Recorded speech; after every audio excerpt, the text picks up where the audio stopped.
Hello and welcome to the viewers of this video. This is the Orange Fan here, bringing you another entry for the episode Recap and Thoughts category. This video will be dedicated to the A segment of episode 64 of Codename Kids Next Door, Operation Licorice.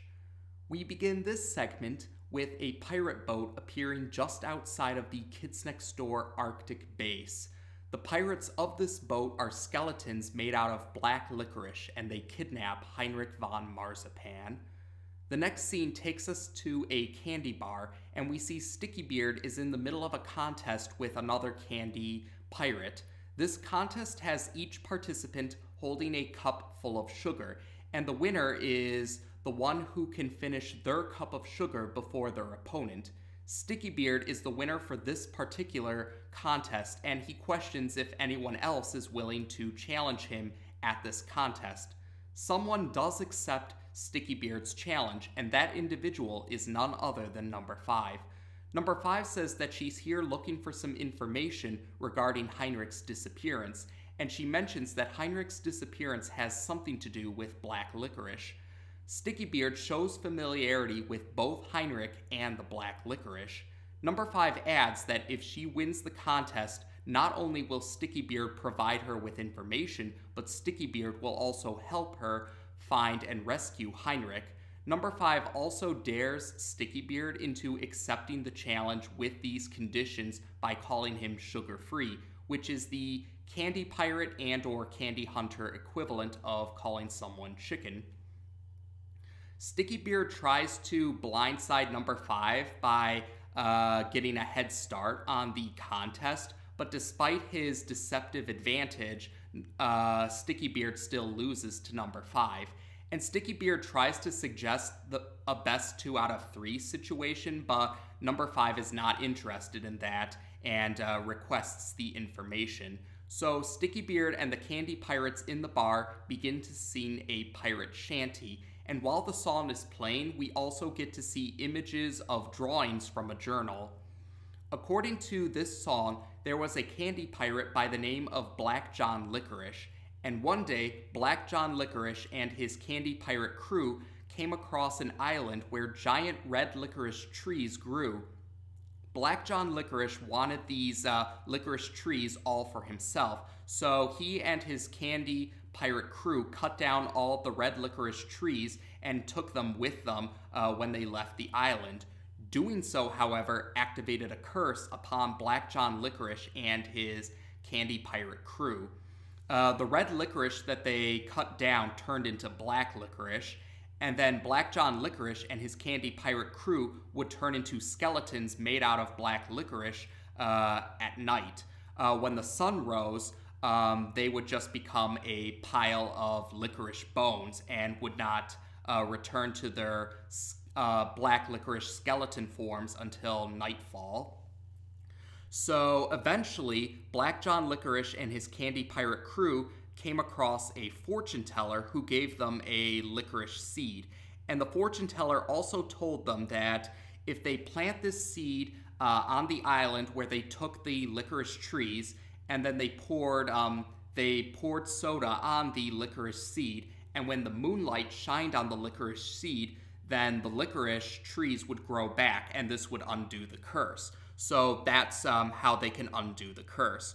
So Black John Licorice and his candy pirate crew returned to the island, but before they had the chance to actually plant the seed, though, the sun rose, so they turned into a pile of licorice bones. And during the daytime when they arrived at the island, shortly after they turned into a pile of licorice bones for the day, Stickybeard arrived with Heinrich, who was acting as his cabin boy at the time. And Stickybeard and Heinrich found the licorice bones of Black John Licorice's candy pirate crew. Heinrich saw the seed and he took the seed. Shortly afterwards, nighttime came, so Black John Licorice and his candy pirate crew returned to their black licorice skeleton forms and tried to reclaim the seed from Heinrich. Stickybeard and Heinrich did manage to escape the island, but Black John Licorice and his candy pirate crew were determined to reclaim the seed from Heinrich. So after the song ends, number 5 questions what would Heinrich do with the seed, or what exactly did Heinrich do with the licorice seed.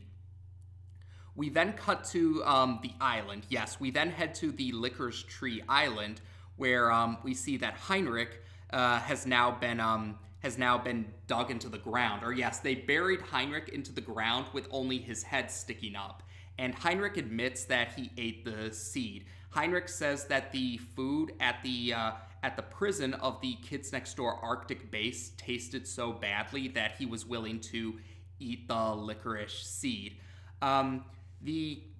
Black John Licorice and his candy pirate crew, Black John Licorice's candy pirate crew come up with different suggestions for how to reclaim the seed, but Black John Licorice decides they'll just plant the seed within Heinrich. So that's why Heinrich is buried up to his neck to the ground.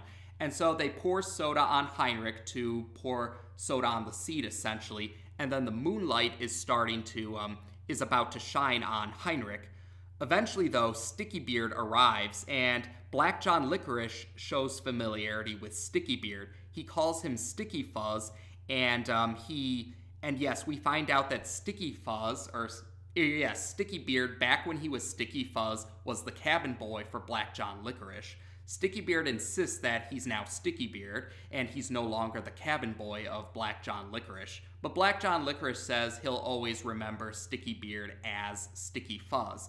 And Stickybeard says that he's here to help Heinrich, and he's not leaving without Heinrich. And so Stickybeard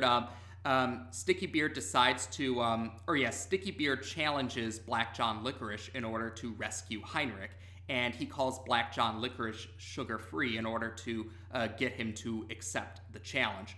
Black John Licorice does accept the challenge, but he's confident that he can defeat Stickybeard. Stickybeard clarifies, however, he's not the one who's actually going to challenge Black John Licorice. Number 5 then makes her presence known, and Black John Licorice is still not impressed. Black John Licorice doesn't think that number 5 will put up much of a challenge for him. But in any case, Black John Licorice still accepts the challenge. And they start the challenge, and Black John Licorice is caught by surprise by how skilled number 5 is. They're going to use the cup full of sugar challenge like they did earlier at the candy bar. And Black John Licorice admits he underestimated number 5, but he questions if number 5 will be able to handle a challenge to the death. He questions if number 5's blood sugar levels will be able to handle this challenge to the death. So, yes, the challenge then kicks into high gear, so to speak. So, throughout the course, we then get a montage that's showing number 5 and Black John Licorice continuing the cup full of sugar challenge to the death. And over the course of the challenge, Black John Licorice still doesn't seem to be affected too badly, but number 5 is starting to twitch. Yes, number 5 is starting to twitch, and she's also, her eyes are drawn differently too. Yes, her eyes are drawn to show just how much sugar she's consumed during this challenge, and the way she's twitching indicates that she won't be able to finish the challenge, or Black John Licorice suspects that he will win the challenge without any trouble. And the moonlight starts to shine on Heinrich, and we do see the licorice seed growing from within Heinrich. And Black John Licorice taunts number 5 by saying that this is her last chance to rescue Heinrich. Number 5 starts to drink this cup of, or drink or eat, however you want to say it. She's about to eat or drink this cup of sugar, but she's not able to finish. And Black John Licorice gloats about how he's winning, and the moonlight is continuing to shine on Heinrich and the licorice seed by extension, and the curse is starting to be undone. Yes, the curse on Black John Licorice and his candy pirate crew is starting to be undone. And yes, Black John Licorice continues to gloat about how about how number 5 couldn't defeat him. But number 5 admits that she wasn't trying to defeat Black John Licorice, she was merely trying to distract him. And we see Chewie and Gooey. Yes, Chewie and Gooey. Yes, the distraction was while number 5 distracts Black John Licorice, Chewie and Gooey kick the licorice seed out of Heinrich. So the licorice seed falls a bit of distance away on the island, and so the curse takes effect once again on Black John Licorice and his candy pirate crew. Black John Licorice is about to attack number 5, Stickybeard and Heinrich, but number 5 points out that the sun is about to rise. So the sun rises, and Black John Licorice and his candy pirate crew turn into a pile of licorice bones now. So later on, we see number 5 and Heinrich are on Stickybeard's pirate boat, the Sweet Revenge. And Heinrich thanks number 5 for rescuing him, but he still makes a point to say that this doesn't make them even for the Guatemala incident, or Heinrich is still angry at number 5 over the Guatemala incident. Number 5 expected this to be the case, and then we do see number 5 brings Heinrich back to the Kids Next Door Arctic base. Heinrich vows to get revenge on number 5 and escape, but then we cut to outside of the Arctic base, and it's similar to how the segment began, with Black John Licorice's pirate boat appearing, and we do get to hear Black John Licorice's laugh, and that's how we end this segment. So this segment is a continuation for the Heinrich Von Marzipan saga. Yes, this is the Season 5 entry that relates to Heinrich Von Marzipan. So there's one more Heinrich Von Marzipan entry left, and that's in Season 6. I had mentioned before, Season 4 is the only season Heinrich appears in where he has multiple appearances. His other appearances each season are once per season. Now, for this particular entry for the Heinrich Von Marzipan saga, we actually get an affectionate parody or homage for Pirates of the Caribbean, The Curse of the Black Pearl. So, yes, I immediately caught that. Or yes, I remember when I first watched this segment, back when it first aired on TV, and I immediately caught that reference. And I thought that was a clever way they went about it. Rather than them being actual skeletons, they went with black licorice skeletons. That was a pretty clever way to make a reference to the movie, but also fit the candy pirate theme of those particular group of characters within the show. And Black John Licorice, although, yes, from what I recall, this is Black John Licorice's only appearance in the series. I don't remember him appearing in future entries, even in cameo form.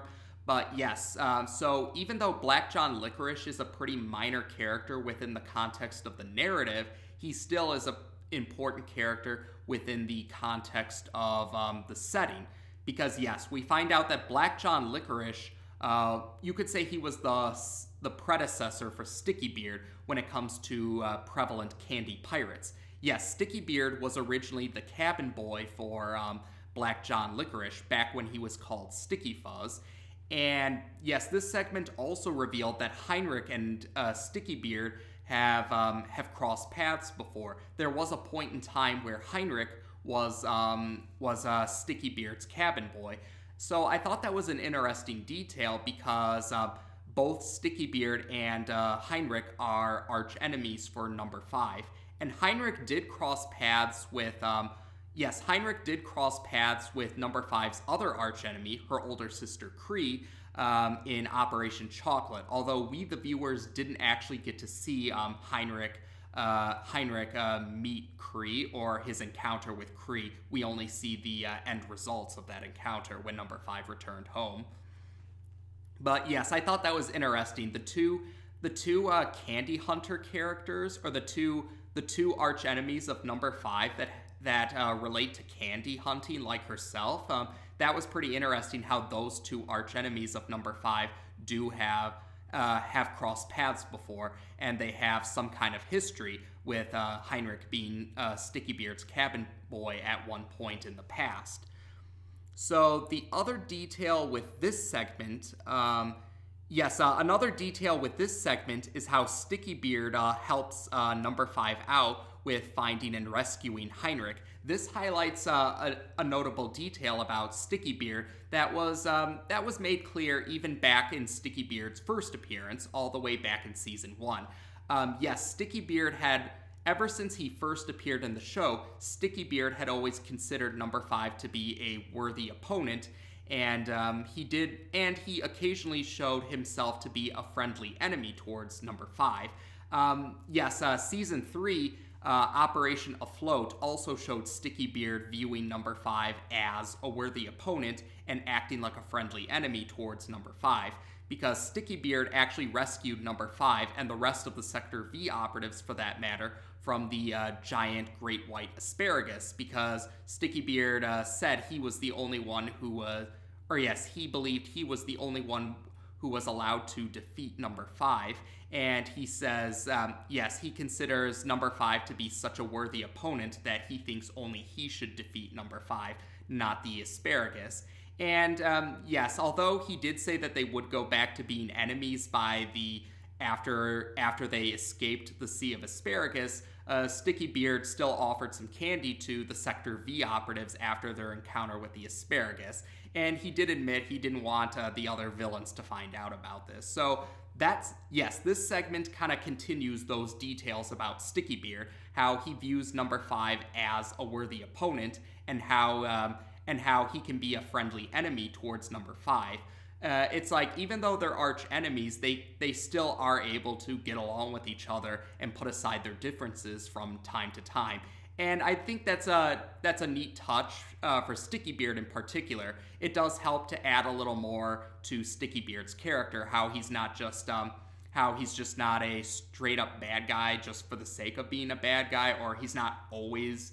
Stickybeard doesn't always just act like the straightforward, he's just a bad guy without any other elements to his character. Yes, Stickybeard's more than just a straightforward bad guy without any other elements. Even though he's a pirate, a candy pirate, he still does have some honorable and noble characteristics for him. So you could argue Stickybeard could be considered a Type 1 anti-villain, or the noble anti-villain. And like I said, that's why I think Stickybeard is a favorite among the rogues gallery in the show for many fans. He's definitely one of my favorite villains in the show because of those added layers to his character. There's more to him than just being a straightforward bad guy. He does have somewhat of a sense of a code of honor despite being a candy pirate. So I think that's a pretty cool detail.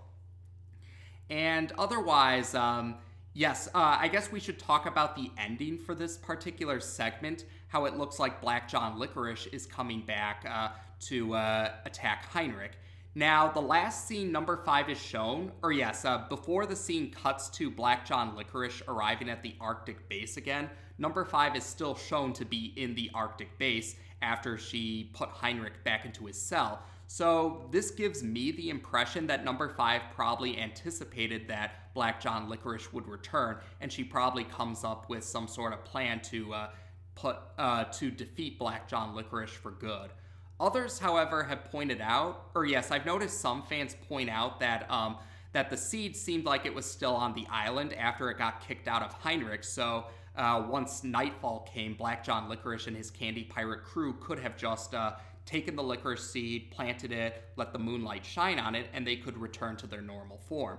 Some have suggested, though, that maybe they did do that. Maybe they are back into their human form, because we don't actually see Black John Licorice at the end of the segment, so we don't know if he has returned to his human form or not yet, but some fans have suspected maybe he did return to his human form like the rest of his candy pirate crew. Maybe they did maybe they did undo the curse and they're just going after Heinrich out of revenge or something like that. Now, some have pointed out, but if they did fulfill some have wondered if they did undo the curse, why would they still go after Heinrich if the curse is all done? And to be fair, there are some people in real life, yes, this could tie into some people in real life who, even if they acquire what they're looking for, they still might want to get back at someone for for who they believe slighted them. Yes, for any perceived slight. there are people in real life who may end up achieving their goals, but they still want to stick it to someone who they perceive as getting back. Or some people in real life may fulfill their goals eventually, but if they feel they were slighted by someone in the process of it, they may still go after them just to get back at them for petty spite.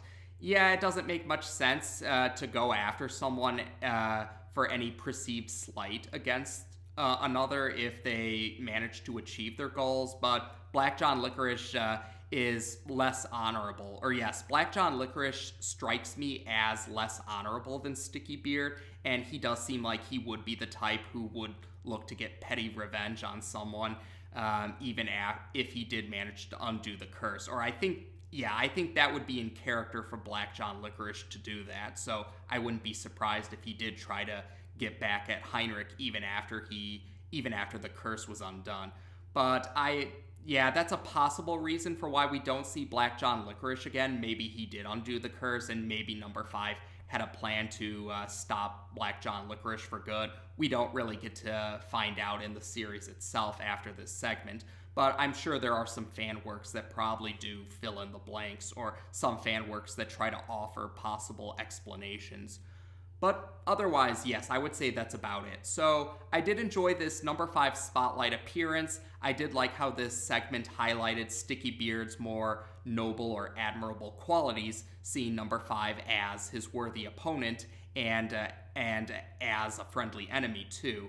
And I did also like how Heinrich tied into this too. Heinrich being a cabin boy to Stickybeard at one point in the past, and I also did like how Black John Licorice's character offers some more insight on Stickybeard's character.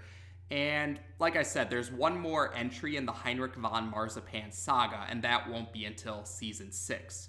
So there you go for now. So as of this video, we've now discussed the A segment of episode 64 of Codename Kids Next Door on this channel. Take care, and until next time.